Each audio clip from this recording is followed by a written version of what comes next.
ऋषि मुनियों की पावन धरती, देश धर्म का नाता है। कहते सारे लोग यही हैं, गो हमारी माता है। जाग उठो ओ भारतवासी, जाग उठो ओ भारतवासी, गो पर छुरियां चलती हैं। बंद करो गो माँ की हत्या, सारी जनता कहती है। बंद करो गो माँ की हत्या, सारी जनता कहती है।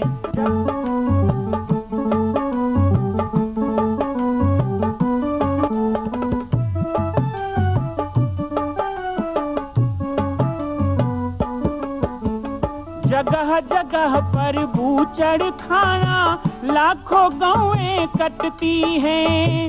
किसे सुनाए व्यथा हमारी, नैना नीर बहाती हैं। रक्षा करना गौ माता की, रक्षा करना गौ माता की, गीता ज्ञान सिखाती है। बंद करो गो माँ की हत्या, सारी जनता कहती है। बंद करो गो माँ की हत्या, सारी जनता कहती है।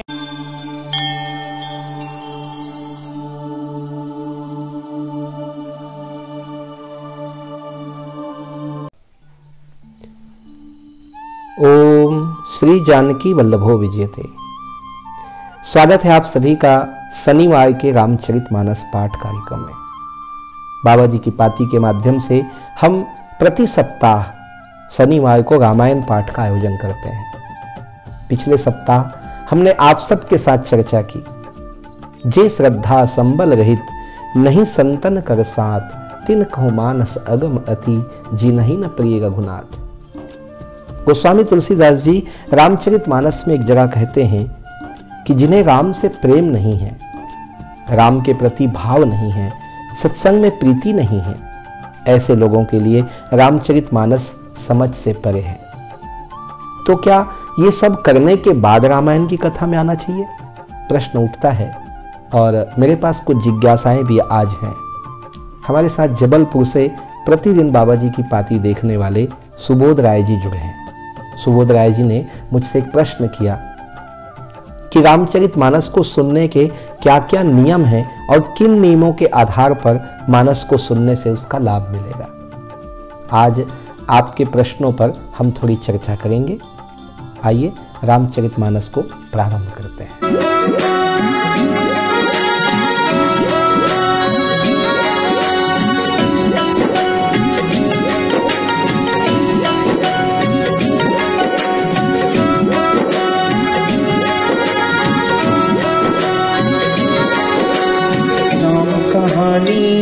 सुनो रे राम कहानी, राम कहानी सुनो रे राम कहानी। कहत सुनत आवे, कहत सुनत आवे अखियों में पानी। राम कहानी सुनो रे राम कहानी, राम कहानी सुनो रे राम कहानी। श्री राम जय राम जय जय राम, श्री राम जय राम जय जय राम, श्री राम जय राम जय जय राम, श्री राम जय राम जय जय राम।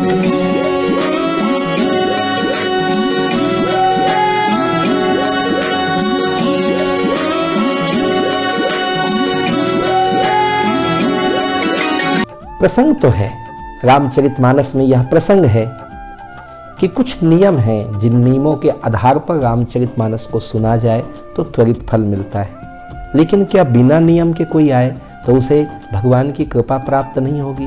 क्या रामचरितमानस पढ़ने का लाभ नहीं मिलेगा? हम रामायण पाठ को प्रारंभ करने वाले हैं, प्रयास कर रहे हैं कितने सप्ताह से। आप जो नियमित श्रोता हैं वो सोचते होंगे कि रामायण की कथा कब प्रारंभ होगी। हर सप्ताह हम सुनते हैं, कभी महात्म होता है, कभी सुनने की प्रक्रिया, कभी रामायण के महत्व की बात। देखिए, 1999 में मैंने राम कथा करनी शुरू की। वैसे तो प्रवचन के कार्यक्रम 1989 से प्रारंभ किया, लेकिन उसके करीब 10 साल के बाद गुरुदेव की आज्ञानुसार मैंने 9 दिवसीय रामायण प्रवचन कार्यक्रम यज्ञों में प्रारंभ किए। तब से लेकर 2021 तक लगभग 80 जगह पर मेरी राम कथा हुई। 5 दिन, 7 दिन, 9 दिन, अधिकतर 11 दिन की मेरी राम कथा, संगीतमय राम कथा का आयोजन हुआ। 80 मंच पर हुआ। एक जगह पर लगभग मान के चलें कि 10 दिन में 3 घंटे भी लें तो 30 घंटे, और 80 स्थान पर लें तो लगभग 2400 घंटे मैंने रामायण की कथा की। 2400 घंटे की राम कथा में हमने बालकांड, अयोध्या कांड, अरण्य कांड, किष्किंधा कांड, सुंदर कांड को पूर्ण किया। लंका कांड और उत्तर कांड करने में संभवतः मेरी जितनी जिंदगी बची हुई है वो चली जाएगी, अर्थात 10-20 साल लग ही जाएंगे। रामचरितमानस को पढ़ के अंत तक पहुंच जाना ही पाठ नहीं है, एक एक शब्द का संधि विच्छेद करना। कभी कभी तो एक चौपाई पर मुझे 2 दिन अर्थात 6 घंटे भी लगे हैं। कई चरित्र के 4 चौपाई पर हमने 6 दिन की कथा बालोद में की थी। भरत चरित्र को पार करने में हमें लगभग 2 साल लगे थे। सुंदर कांड में ही लग गए 3 साल। तो ऐसी जो राम कथा है जिसको हम सोचते हैं कि ये कब प्रारंभ होगी, कहाँ हम पहुंचेंगे, नहीं, हम जहां हैं वहां अवगाहन करें। रामायण महात्म की चर्चा हम बाबा जी की पाती में अभी कर रहे हैं। रामायण महात्म में गोस्वामी तुलसीदास जी ने कह दिया कि जिसे प्रभु से प्रीति ना हो, जिसे सत्संग से प्रीति ना हो, जिसको श्रद्धा ना हो, उसे रामचरितमानस अगम अति।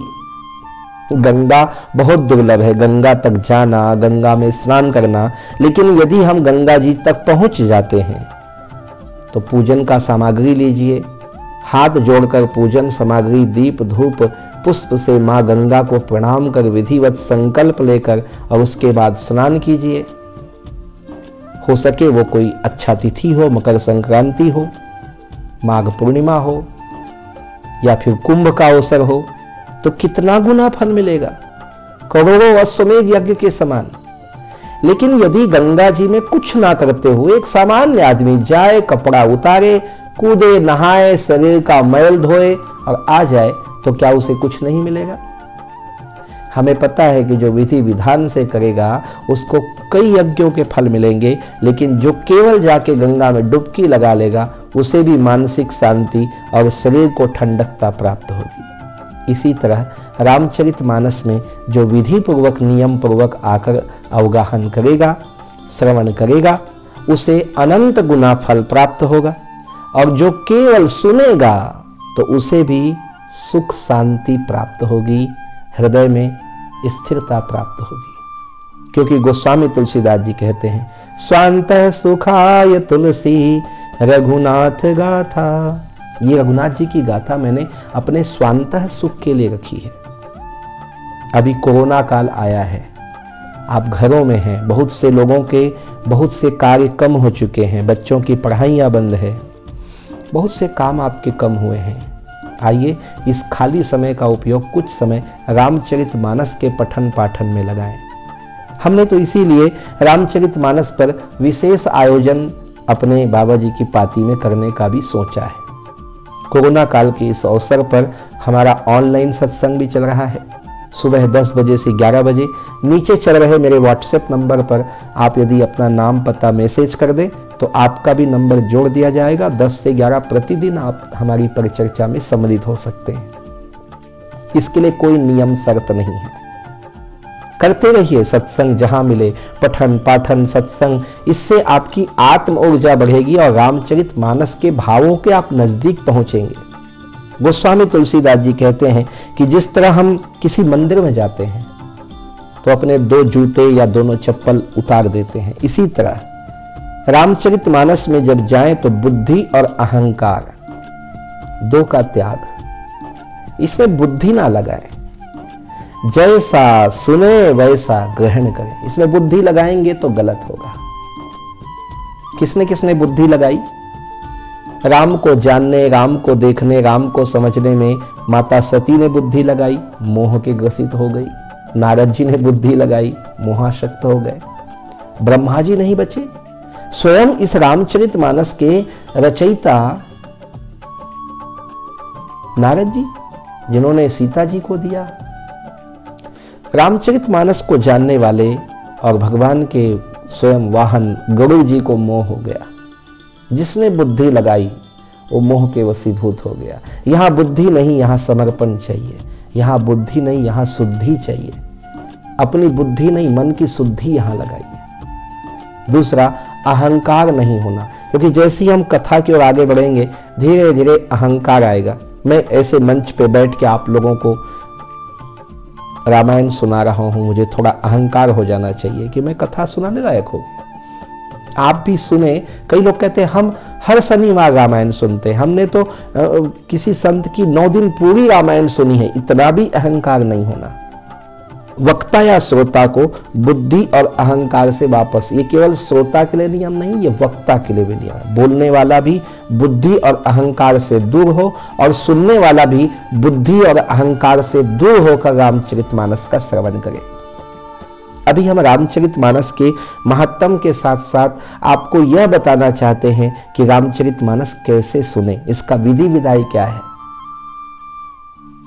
ज्यादातर देखने में आता है कि बुद्धिमान व्यक्ति ही रामायण को समझ सकता है, लेकिन तुलसीदास जी स्पष्ट घोषणा कर रहे हैं, बुद्धि और तर्क से परे कोई गांव का, देहात का, बिना पढ़ा लिखा भी रामायण को पढ़े। और हमने ये देखा है हमारे गांवों में कि जिन्होंने कभी स्कूल का मुंह नहीं देखा, जिनको निरक्षर कहते हैं, जिनको हस्ताक्षर नहीं आता, अंगूठा लगाते हैं, वो भी रामचरितमानस पढ़ते थे गांव में।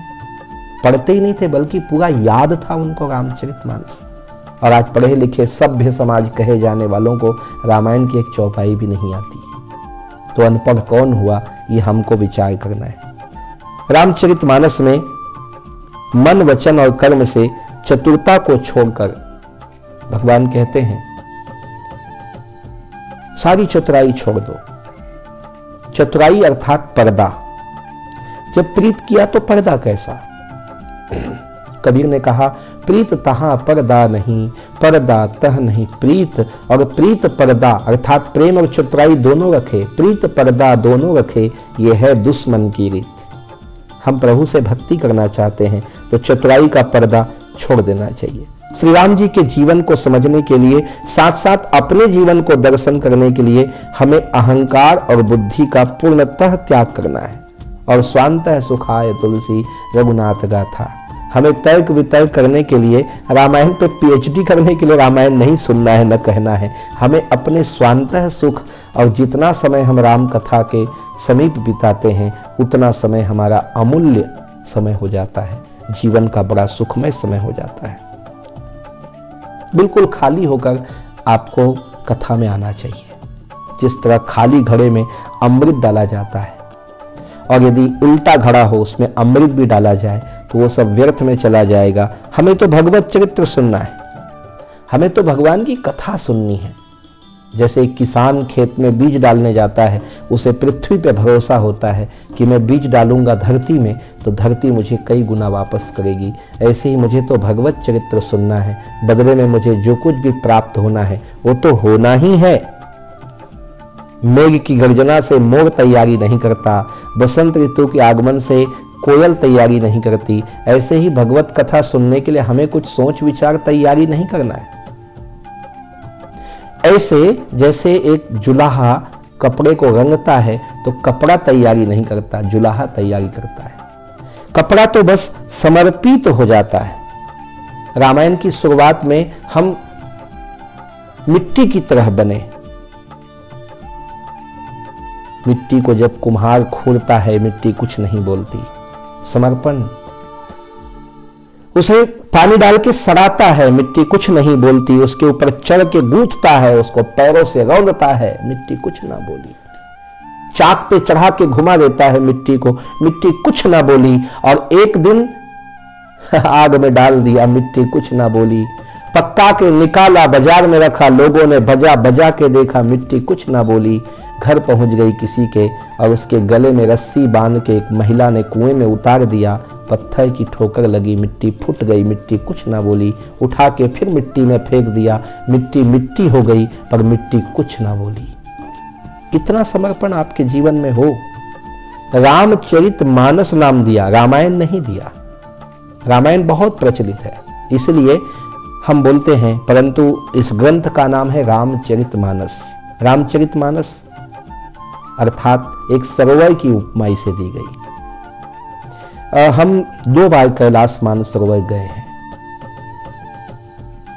दोनों बार की कैलाश मानसरोवर की यात्रा में हमने मानस सरोवर में स्नान किया और कैलाश का दर्शन किया। अब हम तुलनात्मक दृष्टि से देखें कि मानसरोवर नाम का एक सरोवर जो हिमालय में है, बहुत दुर्गम है, और दूसरा सरोवर है गोस्वामी तुलसीदास जी का रामचरितमानस। ये दोनों ही मानसरोवर है। दोनों में कुछ फर्क है, आज हम इसके बारे में थोड़ी चर्चा करें। पहला फर्क, रामचरितमानस को प्राप्त करने के लिए ज्यादा कुछ नहीं चाहिए। रामायण सबके घरों में है, आप इसमें जब चाहे स्नान कर सकते हैं। लेकिन मानसरोवर जाने के लिए बहुत पैसा चाहिए, बहुत शारीरिक शक्ति भी चाहिए, तब कहीं जाके मानसरोवर पहुंचेंगे। और जरूरी नहीं कि वहां जाके भी आप स्नान कर पाएंगे। जाते जाते रास्ते में तबीयत खराब हो सकती है, जाने के बाद सर्दी हो सकती है। लेकिन गोस्वामी तुलसीदास जी के द्वारा रचित ये सब को सुलभ मानसरोवर जो हम सब के पास है, इसमें जब चाहे हम गोता लगा सकते हैं। वो कितने अभागे होंगे वो जो उसके बाद भी इसमें गोता नहीं लगाते। प्रतिदिन 2 मिनट के लिए रामायण खोलकर उसका पाठ करने का नियम बनाएं। नहीं तो सोशल मीडिया के माध्यम से आप रामचरितमानस से जुड़ें, हमारा भी प्रयास यही होता है। दूसरा अंतर, हिमालय वाले मानसरोवर में खाली पानी मिलेगा। हमने देखा है 2 बार। आपको कई कथाएं बताई गई होंगी कि वहां दूध जैसा पानी है, अमृत है। हमने देखा वहां पानी ही है, पवित्र जल है। दूसरा, वहां हंस नहीं है कि मानसरोवर में मोती चुगने हंस आते हैं। लेकिन गोस्वामी तुलसीदास जी के द्वारा रचित ये सिद्ध की वाणी है। ये केवल पानी नहीं है, यहाँ सिद्धों की वाणी भी है। दूसरा, यहाँ पर अभी भी राजहंस आते हैं भगवत भक्ति का मोती चुगने। रघुवंश भूषण चरित यह नर कहहि सुनहि जे गावहि, कलिमल मनोमल धोई बिनु श्रम राम धाम सिधावहि। ये तन का मैल, मन का मैल, चित्त का मैल, बुद्धि का मैल दूर करके हमें पवित्र करने वाला मानसरोवर है। गोस्वामी तुलसीदास जी कहते हैं, रघुवंश के इस दिव्य चरित्र को जो गाएगा, जो सुनेगा, वो कलयुग जैसे, घोर कलयुग जैसे मल को भी धो करके, मलोमल धो करके भवसागर पार कर परमात्मा को प्राप्त कर जाएगा। रामचरितमानस के दिव्य चौपाइयों का पाठ करते हुए हम आपसे विदा लेंगे। लेकिन अगले सप्ताह जरूर जुड़िएगा, आपको हम ले चलेंगे इस मानसरोवर के और कुछ विचित्र और अद्भुत प्राप्ति की ओर। जय श्री राम, जय गो माता, जय गो। सुनि समुझहि जन मुदित मन, मज्जहि अति अनुराग, लहहि चारि फल अछत तन, साधु समाज प्रिया।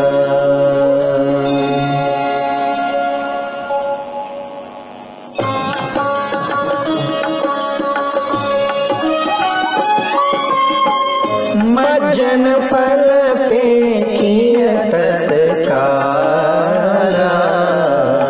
काक होई पिक बकहु मरा। सुनिया चज करे जनि कोई, सत्संगति महिमा नहीं गोई।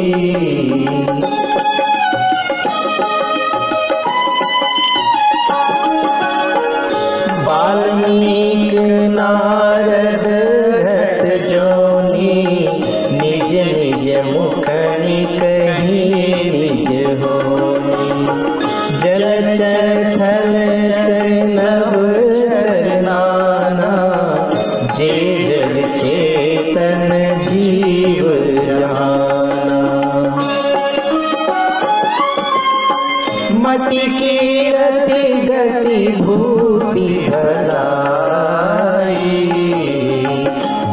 जेहि जतन जहाँ जेहि पाई, सो जानब सत्संग प्रभावु, लोक वेदन आनु पाऊ।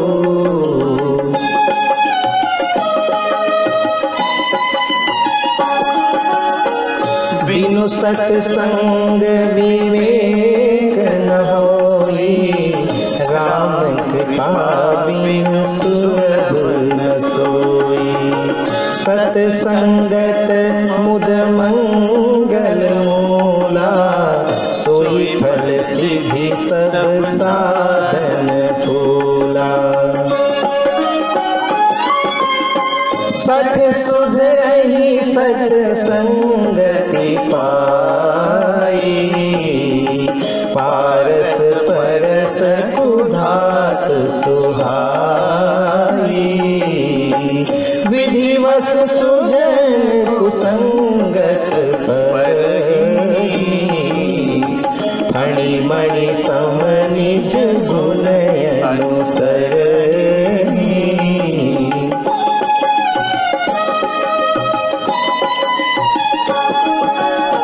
विधि हरिहर कवि को विद्वानी, कहत साधु महिमा सकुचानी। सो मोसन कही जात न कैसे, साक बणिक मणि गुण गण जैसे।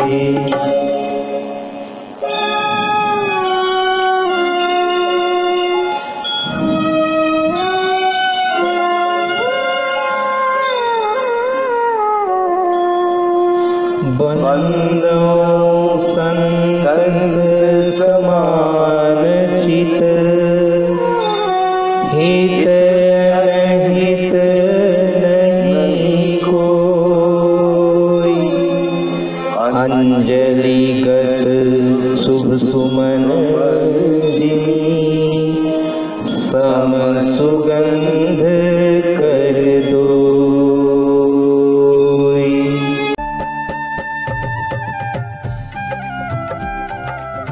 मां कौशल्या की पावन जन्मभूमि छत्तीसगढ़ प्रांत में बालोद जिला में स्थित है श्री सर्वसिद्ध शक्तिपीठ जामड़ी पाटेश्वर धाम। परम पूज्य सद्गुरुदेव राजयोगी बाबा जी की तपस्थली श्री पाटेश्वर धाम और विश्व के अद्वितीय मां कौशल्या जन्मभूमि मंदिर निर्माण का दर्शन करने और इसी प्रकार समसामयिक विषयों पर अपना ज्ञान वर्धन करने के लिए और 10,000 गायों के लिए बनने वाले श्री हनुमान नंदीशाला गो अभ्यारण्य का समाचार प्राप्त करने के लिए आप सभी देखते रहें YouTube चैनल पर राम बालक दास, और हमारे चैनल को आप सभी सब्सक्राइब करें, घंटी का बटन दबाएं ताकि आप सूचनाओं से जुड़े रह सकें। जय श्री राम, जय गौ माता, जय गोपाल।